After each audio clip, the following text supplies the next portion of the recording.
Capítulo 7. O que significa ser financeiramente independente? Não quero que as mulheres tenham poder sobre os homens, e sim sobre si mesmas. Mary Wollstonecraft O que é exatamente independência financeira? Significa ter um emprego bem remunerado e poder sustentar a si mesma? Significa ter economizado uma quantia de dinheiro que deverá durar pelos próximos 30 ou 40 anos.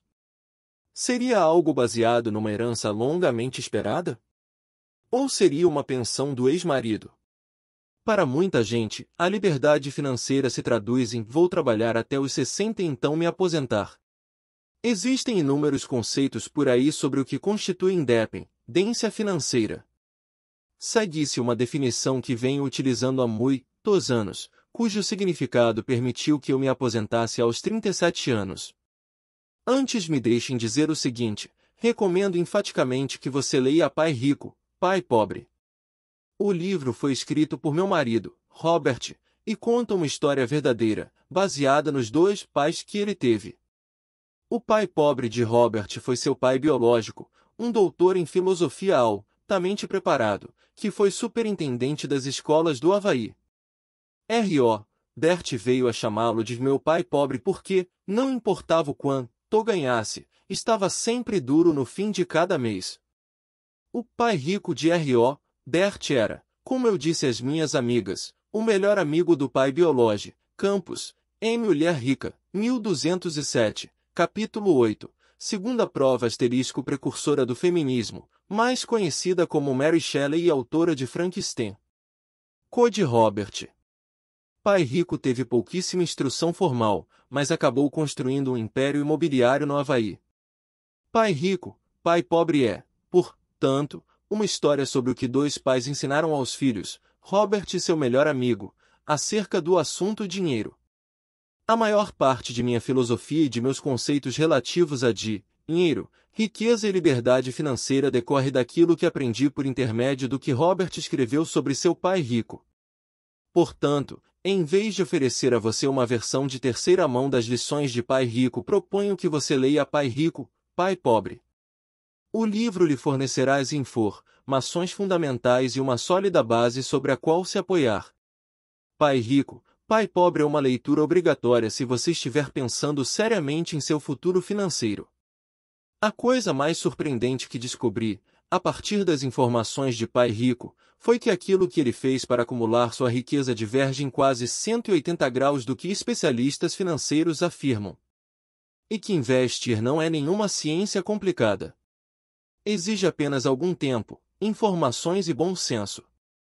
Voltando então à independência financeira, o que é isso? Permita-me dizer claramente que aquilo que se segue constitui a definição é a fórmula que segui, e continuo seguindo, para manter e ampliar minha soberania financeira. Já ouvi a independência financeira ser definida de muitas formas, por muitas pessoas. Não há uma resposta certa ou errada. Vou simplesmente explicar os termos e os critérios que utilizo ao investir, que me levaram a ser financeiramente livre. A fórmula que utilizei para conquistar a independência financeira é a fórmula que Pai Rico ensinou a Robert. Mas vale repetir, leia Pai Rico, Pai Pobre, a fim de obter uma explicação mais detalhada. A fórmula é a seguinte: compro e crio ativos que geram fluxo de caixa. O fluxo de caixa proveniente de meus ativos paga minhas despesas mensais. Depois que o fluxo de caixa proporcionado por meus ativos igualou ou ultrapassou minhas despesas mensais, tornei-me financeiramente livre. Sou financeiramente, o que significa ser financeiramente independente? 71 Campos, em Mulher Rica, 1207, capítulo 8, segunda prova-te livre porque meus ativos continuam gerando fluxo de caixa e trabalhando para mim. Eu mesma não preciso mais trabalhar por dinheiro. O que é um ativo? O pai rico de Robert tinha um jeito de abordar o assunto em termos muito simples. Sua definição de fluxo de caixa é aquela que uso. Um ativo, se você parar de trabalhar, é alguma coisa que coloca dinheiro em seu bolso. Ponto final. Simples. Se você parasse de trabalhar hoje e não recebesse mais salário, de onde o dinheiro poderia fluir para o seu bolso? A maioria das mulheres a quem pergunto isso, pela primeira vez, responde, de lugar nenhum. Não haveria nenhum dinheiro. Uma mulher com quem conversei insistiu, mas minha pulseira de brilhantes é um ativo. Ao que retruquei, você vai vendê-la? Claro que não, respondeu indignada, mas ela está colocando dinheiro em seu bolso hoje em dia. Não, admitiu ela mansamente, então é simples. Segundo a definição de pai rico, sua pulseira não é um ativo. Quando você a vende e o dinheiro da venda entrar em seu bolso só, ele será considerado um ativo. Um ativo pode ser um imóvel de aluguel que proporcione um fluxo de caixa positivo. Pode ser uma empresa na qual você investiu, que rendeu um fluxo de caixa anual. Pode ser um lote de ações que paga dividendos. O essencial é que seja um investimento a partir do qual você recebe dinheiro regularmente, proporcionando um fluxo de caixa positivo. Por outro lado, e ainda segundo o pai rico, um passivo é alguma coisa que tira dinheiro de seu bolso. Se você parar de trabalhar, o mais provável é que seu carro continue tirando dinheiro de seu bolso a cada mês, na forma de prestações, gasolina e manutenção mecânica. Sua casa tira mensalmente dinheiro de seu bolso, na forma de amortização do empréstimo levantado para comprá-la, imposto predial e manutenção.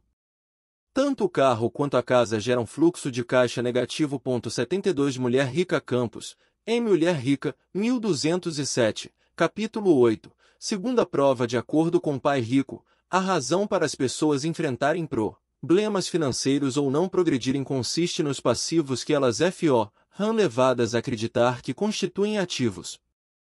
Uma das lições mais importantes que aprendi a partir de pai rico é a diferença entre um ativo e um passivo.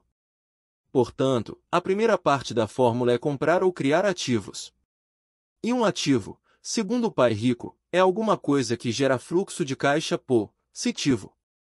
O que é fluxo de caixa? Existem dois pontos fundamentais nos quais me concentro quando adquiro ativos. Minha primeira e primordial concentração é o fluxo de caixa. Digamos que você tem aplicado uma soma elevada no investimento. Investiu em ações, em um imóvel ou em um empreendimento comercial. A cada mês, ou trimestre, você recebe um retorno, uma remuneração, do dinheiro investido. No mundo das ações, os dividendos que você recebe a partir das ações que comprou constituem uma forma de fluxo de caixa. Segue-se um exemplo retirado do mundo dos negócios. Você investiu $25.000 na nova empresa de alimentos sofisticados de seu amigo. Não que eu necessariamente recomende investir seu dinheiro nas empresas de seus amigos. Mas essa já é outra história. A cada mês, você recebe um cheque de $400, a parte que lhe coube nos lucros. Esses $400 que você recebe a cada mês constituem o fluxo de caixa. E aqui está mais um exemplo, este do mundo dos investimentos imobiliários. Você dá $20.000 de entrada em duas casas de aluguel geminadas cujo preço total é $100.000. No fim de cada mês, depois que você recebe os aluguéis, paga o imposto predial e a prestação, seu lucro líquido é $300. Esses $300 constituem seu fluxo de caixa e entram diretamente em seu bolso. O que significa ser financeiramente independente? 73 Campos, em Mulher Rica, 1207, capítulo 8, segunda prova. E por que mais você investiria se não fosse pelo fluxo de caixa? A maioria das pessoas investe por uma entre duas razões, fluxo de caixa ou ganho de capital. Ganho de capital. O ganho de capital ou valorização é um lucro que se obtém só uma vez. O fluxo de caixa é um lucro contínuo. Vamos imaginar, por exemplo, que você compra uma casa por $100.000 e mais tarde, vende-a por cifrão 130.000. Depois de pagar a comissão do corretor e os custos da transferência do imóvel, seu lucro líquido foi de $20.000. Esses cifrão 20.000 constituem seu ganho de capital. Se você comprar um lote ações a $20 por ação, e vender esse lote a $25 por ação, o lucro obtido com a venda é considerado ganho de capital. Para realizar ganhos de capital, você tem de vender o ativo no qual investiu. para obter outros ganhos de capital, outros lucros, você terá de comprar e revender outro ativo. O fluxo de caixa continua entrando enquanto você for dona do ativo, e ele for bem administrado. Assim que você vender esse ativo, o fluxo de caixa terminará. Quando você vender um ativo por um preço maior do que você pagou, seu lucro se enquadrará na categoria de ganho de capital. Como o fluxo de caixa é calculado? É muito simples calcular o fluxo de caixa proveniente de dividendos para as empresas nas quais você investiu, supondo-se que você seja somente um investidor, e não alguém que toca a empresa. Quando você compra ações que pagam dividendos, esses dividendos constituem seu fluxo de caixa. Não há realmente nada a calcular em relação ao fluxo de caixa. Mas existe outra fórmula importante a ser calculada, juntamente com o fluxo de caixa, da qual falarei mais adiante. O cálculo do fluxo de caixa, no caso do puro investimento numa empresa, não é diferente. Você investe um X em dinheiro e recebe um T, que a cada mês ou trimestre, pago por essa empresa que está usando 74 Mulher Rica Campos, em Mulher Rica, 1207, capítulo 8. Segunda prova seu dinheiro.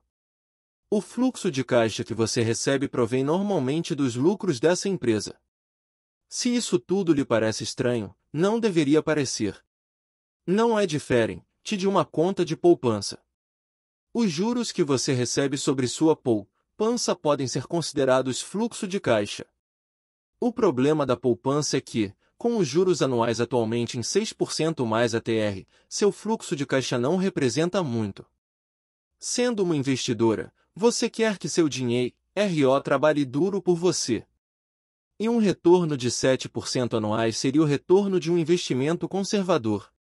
O cálculo é idêntico quando você investe em bens imobiliários, sejam eles uma casa, um flat, um edifício de escritórios ou um shopping center. A equação é a seguinte: renda do aluguel, despesas, pagamento da prestação mensal, do empréstimo levantado, igual fluxo de caixa. O componente essencial da equação é conseguir que seu fluxo de caixa seja positivo, e não negativo. Por que o fluxo de caixa é tão importante para a independência financeira? Para mim, independência financeira significa só uma coisa: liberdade. Sou livre para fazer o que quiser, como levar uma vida de lazer ou procurar novos empreendimentos de negócios. Sou livre para estar com as pessoas que escolho. Sou livre para programar minha vida como quiser. Meu tempo é só meu e de mais ninguém. Essa liberdade significa que tenho mais opções. Se pudesse escolher entre voar na classe econômica ou na primeira classe, o que você escolheria? A maioria das pessoas não pode escolher. Voam na classe econômica porque é tudo que podem pagar. Se você pudesse escolher entre o que significa ser financeiramente independente? 75 Campos, em Mulher Rica, 1207, capítulo 8, segunda prova: comer numa lanchonete barata ou num restaurante 5 estrelas, o que escolheria? Bom, às vezes, depende do que você está afim, eu provavelmente escolheria lanchonete. O que quero dizer é que, tendo liberdade financeira, você pode escolher. Muita gente tem apenas uma opção, a lanchonete barata. Mas, então, como é que o fluxo de caixa se enquadra nisso tudo? Enquanto eu tiver de trabalhar, não serei livre, se bem que posso preferir trabalhar, o que é muito diferente de ter de trabalhar. Se eu tiver de fazer alguma coisa todos os dias, para ganhar dinheiro e sobreviver, não serei uma pessoa livre. O que adoro em relação ao fluxo de caixa positivo é que o dinheiro aparece todos os meses, independentemente de eu trabalhar ou não. Meu prédio de apartamentos rende dinheiro todos os meses e esse dinheiro vem diretamente para o meu bolso. Meus imóveis de aluguel geram um belo retorno que recebo religiosamente a cada mês. Os direitos autorais dos livros de Robert geram renda a cada mês, razão pela qual ele não precisa mais trabalhar. Ele escreve um livro e, se o livro for bom e recomendado pelas pessoas que o leram, o dinheiro entra, trabalhe ele ou não. O objetivo número 1 é conseguir um fluxo de caixa maior que o dinheiro que sai para pagar as contas. Quero comprar e criar coisas que em fluxo de caixa, sem que eu precise trabalhar. São essas coisas que chamamos de ativos. Asterisco 76 Mulher Rica Campos, em Mulher Rica, 1207, capítulo 8, segunda PROVA compro e crio ativos que geram fluxo de caixa. O fluxo de caixa proveniente de meus ativos paga minhas despesas mensais. Depois que o fluxo de caixa proporcionado por meus ativos igualou ou ultrapassou minhas despesas mensais, tornei-me financeiramente livre. Sou financeiramente livre porque meus ativos continuam gerando fluxo de caixa e trabalhando para mim. Eu mesma não preciso mais trabalhar por dinheiro. Asterisco nota da revisora técnica. A autora sugere uma visão muito particular do que seja um ativo, como sendo bens que gerem algum tipo de renda. Se a leitora olhar em outros livros, principalmente os de contabilidade, verá que a definição de ativo é mais ampla e inclui bens e direitos outros, inclusive veículos, computadores, pontos de venda, marca, etc. A sugestão é que saibamos selecionar e adquirir os ativos que podem propiciar ganho de capital ou renda, o que certamente não vale para todos os bens e direitos que costumam fazer parte de um balanço contábil. Quero que meus ativos trabalhem por mim, em vez de eu ter de trabalhar por dinheiro. É por isso que, para mim, os ganhos de capital constituem uma vantagem secundária, e não o objetivo primordial. Tenho de vender o ativo para receber o ganho de capital. Esse dinheiro, então, é utilizado para pagar minhas contas. Em seguida, tenho de encontrar outro investimento, comprando e revendendo novamente. O lucro gerado é novamente gasto no pagamento das contas e o ciclo continua. Na verdade, nunca estou realmente livre. Outros dizem, vou poupar dinheiro suficiente para passar o resto de minha vida. Por mim tudo bem, mas pense um pouco no seguinte: quanto tempo terei de trabalhar e economizar até ter dinheiro suficiente para viver dele? Qual será a taxa dos juros pagos sobre sua poupança quando você estiver aposentada? Você terá de vigiar cada centavo que gasta, com medo de ficar sem dinheiro? Seu padrão de vida terá de ser rebaixado, para que você possa esticar o dinheiro que guarda? São apenas algumas perguntas que merecem reflexão. Sei que Robert e eu tínhamos um objetivo global: comprar e criar ativos que gerassem o fluxo de caixa necessário para pagar nossas despesas mensais. E foi exatamente fazendo isso que nos aposentamos em 1994. O bom da coisa é que você não precisa de uma vasta quantia de dinheiro para ser financeiramente livre. Em 1994, Robert e eu contávamos com o cifrão 10.000 que entravam todos os meses, vindos de nossos investimentos. Nossas despesas mensais, naquela época, ficavam em torno de $3.000, portanto, estávamos financeiramente livres. Tínhamos dinheiro mais do que suficiente para pagar nossas contas, entrando mês após mês. É claro que não paramos por aí e continuamos comprando e criando ativos. Nosso fluxo de caixa cresceu, o que nos permitiu gastar mais e, consequentemente, elevar nosso padrão de vida. Qual é a segunda coisa que merece atenção quando se analisa um ativo? Já mencionei que me concentro em duas coisas fundamentais quando procuro um possível investimento. A primeira é o fluxo de caixa. O que significa ser financeiramente independente? 77 Campos, em Mulher Rica, 1207, capítulo 8, segunda prova Gunda, que combina direitinho com o fluxo de caixa, é o retorno sobre o investimento ou ROI, Return on Investments, expressão bastante conhecida no mercado financeiro. O que é retorno sobre o investimento ou ROI? O retorno sobre seu investimento é exatamente isso. É o montante em dinheiro que o dinheiro que você investiu está rendendo ou devolvendo a você. Em outras palavras, o quanto dinheiro que você investiu está trabalhando por você. Existem várias formas de calcular o retorno sobre o investimento, conforme o que se quer quantificar. Quando falo do retorno sobre o investimento, quero normalmente me referir ao que é chamado de retorno líquido sobre o investimento. Estou interessado apenas numa coisa, qual seja, quanto dinheiro está entrando em meu bolso.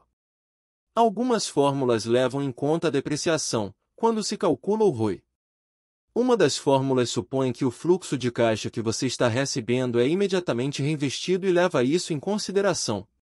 Todas as fórmulas são exatas, dependendo daquilo que você quer quantificar. De minha parte, gosto de manter as coisas simples. Tudo se refere ao fluxo de caixa. Como se calcula o retorno líquido sobre o investimento? O cálculo é muito simples. O retorno é indicado como uma porcentagem, geralmente calculado como um valor anual. A equação é a seguinte: fluxo de caixa anual, montante de dinheiro investido igual retorno líquido sobre o investimento. Vamos supor, por exemplo, que eu esteja comprando um imóvel para alugar. O imóvel custa R$ 100.000. Vou dar uma entrada de 20%, ou seja, R$ 20.000 em dinheiro. A cada mês, terei um fluxo de caixa positivo de R$ 200, totalizando um fluxo de caixa anual de R$ 2.400. Se eu dividir 78 Mulher Rica Campos, M. Mulher Rica, 1207, capítulo 8, segunda prova esses R$ 2.400, meu fluxo de caixa anual, por R$ 20.000, a entrada que dei na compra do imóvel, o resultado será um ROI líquido de 12%. Vamos examinar a compra de um lote de ações. Você compra R$ 2.500 em ações que pagam dividendos e recebe dividendos anuais de R$100. Esses R$ 100, divididos por R$ 2.500, dão um ROI líquido de 4%. Vamos analisar agora as contas de poupança. Você recebe juros de cerca de 7% ao ano sobre o que conseguiu poupar. Calculando de trás para frente, se você tiver uma poupança de R$ 1.000, o banco irá lhe pagar um retorno anual de R$ 70. Mais uma vez, a fórmula é simples. Quanto estou investindo? E quanto vou receber por esse investimento? Todo o raciocínio que embasa a concentração no fluxo de caixa é que você quer que seu dinheiro trabalhe duro por você, de forma que você não precise trabalhar duro para ter dinheiro. O retorno líquido mede especificamente o quanto seu dinheiro está trabalhando por você e permite saber taco a taco qual é o desempenho de seus investimentos. Se você receber um ROI de 2%, seu dinheiro não está lá rendendo muito. Se seu ROI for 50%, então você terá feito um investimento fabuloso. Fique sintonizado. O caminho que escolhi me tornou financeiramente livre não implica altas matemáticas. A fórmula é, na verdade, bastante simples. No entanto, ela não é necessariamente fácil. Exige tempo e disciplina. Não vai acontecer da noite para o dia. Mas garanto que, quando você começar a ver o dinheiro chegando, o jogo se tornará muito divertido, e seu esforço terá valido a pena. Mas, se a fórmula é tão simples, o que impede que homens e mulheres comecem a agir e assumir o controle de suas vidas financeiras? Já comentamos a desculpa número 1 que as mulheres dão para não fazer alguma coisa. Elas dizem, e acreditam nisso, não tenho tempo. Mas tenho certeza de que ficou mais claro que sempre se pode arranjar tempo para fazer algo que é tão importante para você. O que significa ser financeiramente independente? 79 Campos, M. Mulher Rica, 1207, capítulo 8. Segunda prova não é que não tenhamos tempo. Na verdade, preferimos fazer outras coisas com nosso tempo, embora seja necessário admitir que muitas de nós já vivem a 1000 por hora. Saiba apenas que, se você estiver dizendo a si mesma não tenho tempo, neste exato minuto, é porque não fez da independência financeira uma prioridade, você ainda não encontrou a razão decisiva.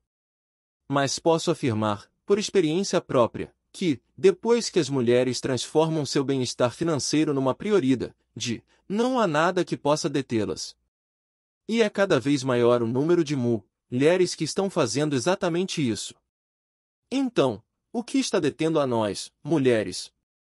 A segunda desculpa mais popular que ouço das mulheres com quem converso os limites não só da bobagem como da absoluta estupidez. Não só deixa de ser uma desculpa válida, como também um absurdo que está longe da verdade.